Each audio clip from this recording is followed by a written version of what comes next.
G ಕಾಯ್ದೆಯಿಂದ ಗಾಂಧಿ ಹೆಸರು ತೆಗೆದಿದ್ದಾರೆ. ವಿಬಿಜಿ ರಾಮ್ಜಿ ರದ್ದು ಆಗಲೇಬೇಕು. ಬೆಂಗಳೂರಿನಲ್ಲಿ ಸಿಎಂ ಸಿದ್ದರಾಮಯ್ಯ ಗುಡುಗಿದ್ದಾರೆ. ಮನರೇಗಾ ಬರಲಿ ಅಂತ ಹೇಳಿ ನೀವೆಲ್ಲರೂ ಕೂಡ ಹೇಳಬೇಕು. ಒಂದೇ ವಾಯ್ಸ್ನಲ್ಲಿ ಇದರ ಬಗ್ಗೆ ಹೇಳಬೇಕು. 10 ದಿನ ಕೆಲಸ ಸಿಗುವಂತಹ ವ್ಯವಸ್ಥೆ ಆಗ್ತಾ ಇತ್ತು. ಒಂದು ಅರ್ಜಿ ಸಿಕ್ಕಿದ್ರೆ ಎಲ್ಲವೂ ಕೂಡ ಆಗ್ತಾ ಇತ್ತು.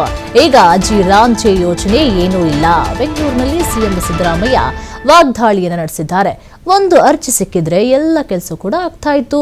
ಈ ರಾಮ್ಜಿ ಯೋಜನೆ ಏನೂ ಇಲ್ಲ ಅಂತ ಹೇಳಿ ಸಿದ್ದರಾಮಯ್ಯ ವಾಗ್ದಾಳಿಯನ್ನು ನಡೆಸಿದ್ದಾರೆ. 10 ದಿನ ಕೆಲಸ ಸಿಗುವಂತ ವ್ಯವಸ್ಥೆ ಆಗ್ತಾ ಇತ್ತು. ಒಂದೇ ವಾಯ್ಸ್ನಲ್ಲಿ ಇದರ ಬಗ್ಗೆ ಹೇಳಬೇಕು, ನೀವೆಲ್ಲರೂ ಕೂಡ ಹೇಳಬೇಕು ಎನ್ನುವಂತಹ ಮಾತನ್ನು ಕೂಡ ಹೇಳ್ತಾ ಇದ್ದಾರೆ. ಮನರೇಗಾ ಬರಲಿ ಅಂತ ಹೇಳಿ ಎಲ್ಲರೂ ಕೂಡ ಧ್ವನಿ ಎತ್ತಬೇಕು. ಬೆಂಗಳೂರಿನಲ್ಲಿ ಸಿಎಂ ಸಿದ್ದರಾಮಯ್ಯ ಗುಡುಗಿದ್ದಾರೆ. ಹೊಸ ಕಾಯ್ದೆಯಿಂದ ಮನ್ರೇಗಾಕ್ಕೆ ಮಹಾತ್ಮ ಗಾಂಧೀಜಿಯವರ ಹೆಸರನ್ನು ತೆಗೆದುಬಿಟ್ಟಿದ್ದಾರೆ. ಮನ್ರೇಗಾ ಅಂತಂದರೆ ಮಹಾತ್ಮ ಗಾಂಧೀಜಿ ರಾಷ್ಟ್ರೀಯ ಉದ್ಯೋಗ ಖಾತ್ರಿ ಯೋಜನೆ. ಈಗ ಮಾಡಿರೋದೇನು ಗೊತ್ತಾ? ಮಹಾತ್ಮ ಗಾಂಧೀಜಿ ಹೆಸರು ತೆಗೆದುಬಿಟ್ಟು Viksit Bharat guarantee for Rozgar Ajeevik mission Gramin ಅಂತ ಮಾಡಿದ್ದಾರೆ. ಅಜೀವಿಕ್ ಗ್ರಾಮೀಣ್ ಅಂತ ಮಾಡಿದ್ದಾರೆ.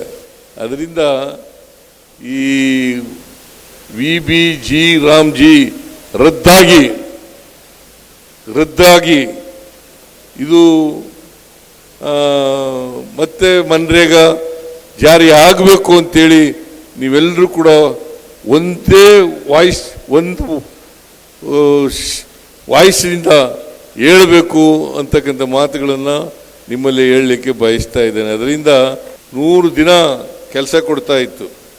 100 ದಿನ ಎಲ್ಲಿ ನಿಮ್ಮ ಊರಿನಲ್ಲೇ ನೀವು ಅರ್ಜಿ ಕೊಟ್ಟರೆ ನಮಗೆ ಕೆಲಸ ಬೇಕು ಅಂತ ಹೇಳಿದ್ರೆ ಅದು 15 ದಿನದೊಳಗಡೆ ಕೆಲಸ ಕೊಡಲೇಬೇಕು, ಇಲ್ಲದವರೆ ಕೂಲಿ ಕೊಡಬೇಕು.